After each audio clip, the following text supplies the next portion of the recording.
Այսօրվա թողարկումը կանանցով հագեցած է Առավոտ լուսոն ու ինչը կարծում եմ շատ շատերիս կրկնապատիկ լավ տրամադրություն է տալիս եւ փոխանցում։ Չնայած որ առավոտյան նույնպես սկսեցինք շատ հետաքրքիր թեմաներով ու հասանք նույնիսկ կին դիրիժորներով ու հիմա էլ կամաց դուք եք գլխին գնում որ մենք եկել ենք այս կողմ երկուսով միասին ենք նստել, ապա ճիշտ ժամանակն է որ դիմավորենք մեր այսօրվա հյուրերին եւ մեր հյուրերն էլ գեղեցիկ սեռ ներկայացուցիչներ են, որովհետեւ շատ հրաշալի առիթ ունենք խոսելու 2025 թվականի նախաձեռնություններից Երևանում Լեհաստանի Հանրապետության դեսպանությունը ISSD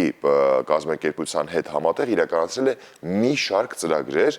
որոնց հենց այս պահին ունենք հրաշալի հնարավորություն մանրամասն արդեն քննարկելու մեր հյուրերի հետ։ Մեր տաղավարում են ISSD համայնքների կայուն զարգացման նորարարական լուծումներ հասարակական կազմակերպության համահիմնադիր Իրինա Մկրտչյանը եւ Երևանում Լեհաստանի Հանրապետության դեսպանության հանրային դիվանագիտության եւ լրատվության բաժնի պատասխանատու Մարիաննա Կարակեյանը, բարի լույս։ Բարի լույս։ Շատ ուրախ ենք ձեզ մեր տաղավարում տեսնել։ Դե ինչ, շատ հագեցած 2025 թվական ենք ունեցել, կարծում եմ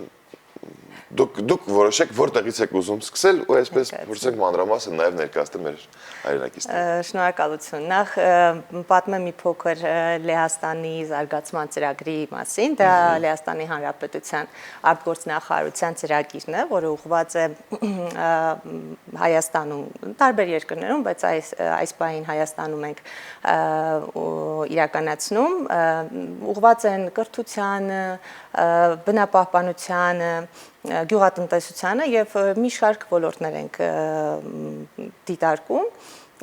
եւ 25 թվականին մեր գործընկեր կազմակերպությունների հետ միասին իրականացրել ենք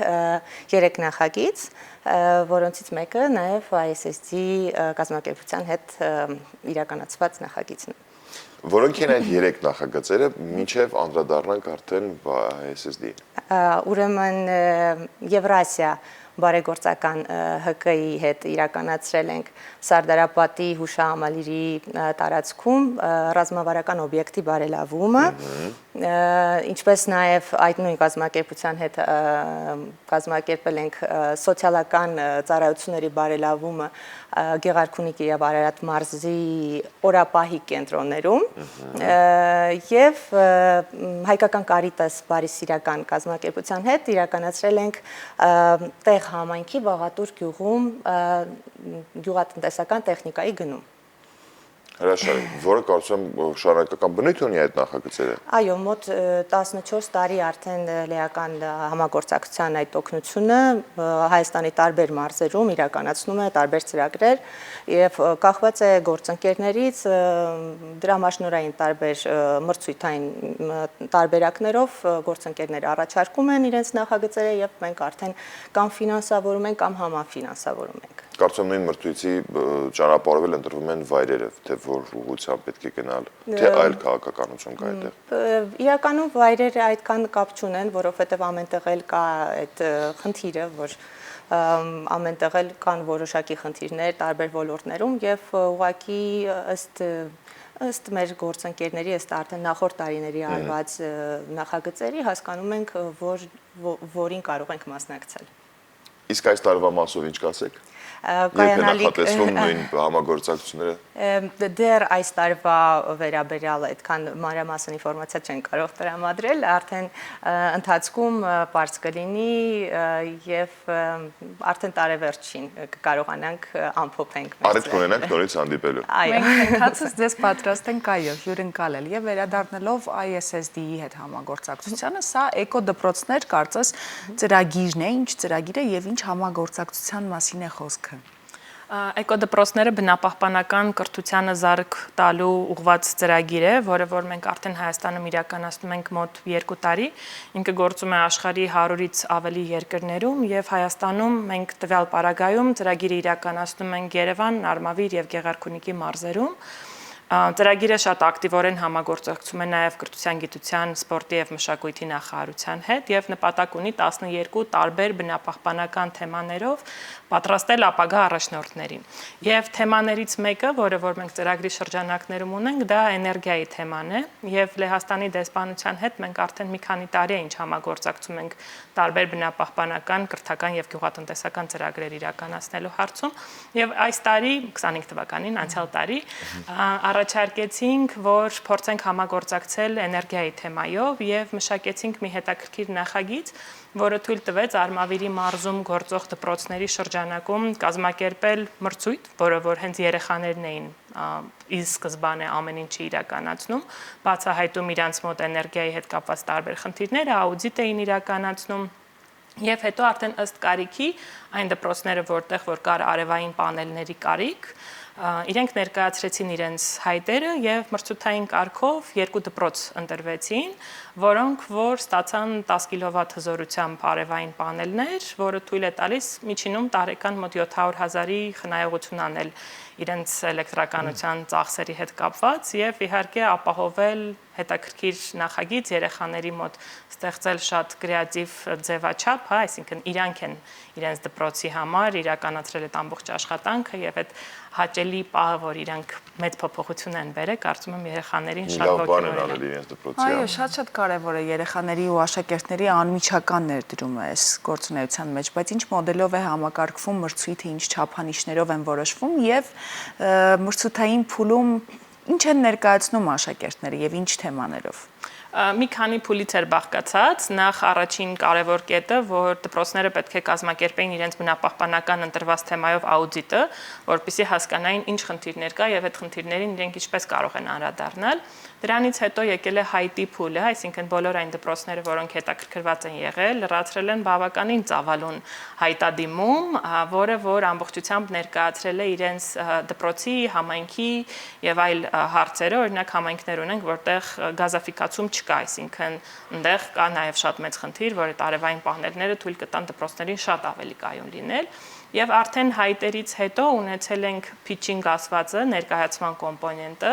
երբ որ աշակերտները ամեն դպրոցից 2 աշակերտ 5 րոպե սահմանափակ ժամանակով հնարավորություն են ստացել իրենց նախագծերը ներկայացնեն, որից հետո ժյուրին, որը բաղկացած է եղել եւ նախարարության, եւ մարզպետարանի, եւ մասնագիտական մի քանի ոլորտներ ներկայացնող կազմակերպությունների ներկայացուցիչներից գնահատել են երեխաների ամբողջ աշխատանքը, գնահատել են ծրագրի մեջ ներգրավվածությունը, հայտադիմումի որակը եւ արդյունքում երկու հաղթող դպրոցները ստացել են իրենց պանելները։ Հրաշալի։ Պարզապես հրաշալի։ Մեր ժամանակն էս բան լիներ, մենք էլ կարողանայինք մասնակցենք։ Ոչ թե շատ տարբեր վարարանների մեջ անկարգություններ անենք ու հետո դրանք պայթեին։ Ամեն դեպքում նման նախագծերը նույնպես չէ, շարունակական բնույթ են կրում, այս տարի նույնպես արդեն 2026 ինչքան էլ չենք ուզում հավատանք, բայց մեկը արդեն 2026 թվականն է, ես էլ դեռ 2006 թվականների կողմերն եմ մնացել։ 2026 թվականին ինչ նախագծեր մասին կարելի է խոսել։ Տվյալ ծրագրի շրջանակներում մենք պարբերաբար տարբեր մրցույթներ ենք իրականացնում, տարբեր հնարավորություններ ենք աշակերտներին ընձեռում, ունենք էկոդպրոցներ ծրագրի շրջանակներում խաղի մրցույթ, որը տեղի ունեցել եւ 3 դպրոցներ իրենց սեղանի խաղերն են մշակում, որոնք որ հետագայում եւ իրենց կրթության համար եւ որոշները փորձում են դա սոցիալական ձեռնարկատիրության ձևաչափ ստեղծել եւ ներկայացնել իրենց խաղերը։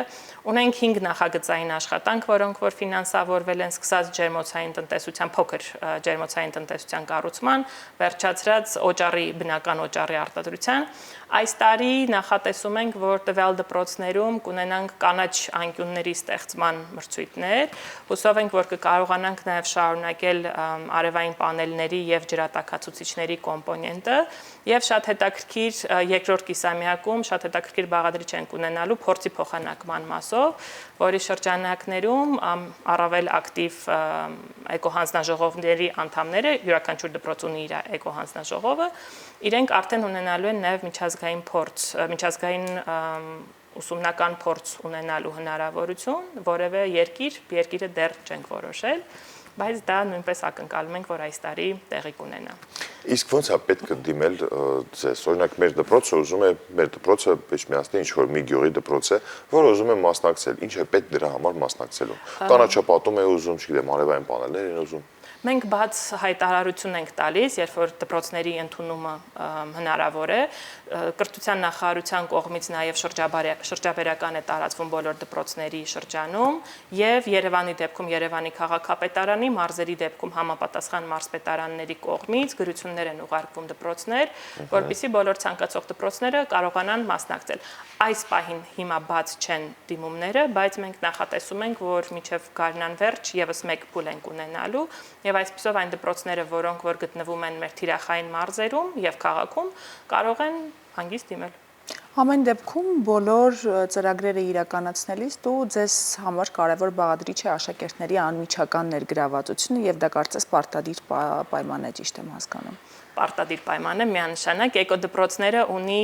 7 քայլից բաղկացած ընթացակարգ, այսինքն դպրոցում ստեղծվում է մի հատ ընդհանուր ռազմավարություն, թե իրենք ինչպես են գնալու դեպի կանաչ դրոշը, որը որ կայունության ամենաբարձր աստիճանն է, որ դպրոցը կարող է ստանալ եւ դառնալ միջազգային կանաչ դրոշ ունեցող դպրոցների անդամ։ Եվ այդպիսով առաջին փուլերի ընթացքում ստեղծվում է էկոհանձնաժողովը, որը հիմնականում բաղկացած է լինում աշակերտներից, բայց քանի որ կարևոր է նաև ծնողների, ուսուցիչների եւ համայնքի ներգրավվածությունը, մենք քաջալերում ենք, որ ունենանք տարբեր մասնակիցներ, բայց բոլոր հիմնական աշխատանքները արվում են աշակերտների հետ, սկզբում ուսուցիչների հետ էր, ուսուցիչների համար տարբեր դասապլաններ են մշակվել, վերապատրաստման տարբեր աշխատանքներ են իրականացվել, բայց արդեն բուն գործողություններին երբ որ հասնում ենք, ինքը աշակերտակենտրոն ծրագիր է եւ աշակերտները առաջին դիրքում են գտնվում։ Դե բացի այդ կարծում աշակերտներից լավ հաստատ ոչ մեկ չգիտի, ինչքան էլ տնօրինությունը, ուսուցիչները, ղեկավարությունը, բայց երեխաները չէ որ մեջից գիտեն այդ բոլոր տեսակ խնդիրները, որոնք բերում են լույս աշխարհ եւ այդ խնդիրները լուծում են ստանում։ Ինչքան լավ է, որ աշակերտները կարողանում են ներդրում եւ բարեփոխում իրականացնել իրենց իսկ դպրոցներում իրենց ձեռքով։ Նշեցիք, որ դուք համագործակցել եք, սա առաջի համագործակցությունը չի, երբ անից է սկսվել ձեր համագործակցությունը եւ ինչպես դա տեղի ունեցավ։ Մոտ 2021 թվականից է սկսել համագործակցությունը, համագործակցել ենք ուրեմն դրամաշնորհային ծրագրեր գրելու այդ ոլորտում, որ կոմպոստացման նախագիծ ենք ունեցել, նաև հույսեր ունենք, որ այս տարի գուցե ստացվի մեր դեսպանատան մոտ տեղադրենք նաև ISSD կազմակերպության հատուկ սորտավորման համար նախատեսված, աղբի սորտավորման համար նախատեսված արկղները,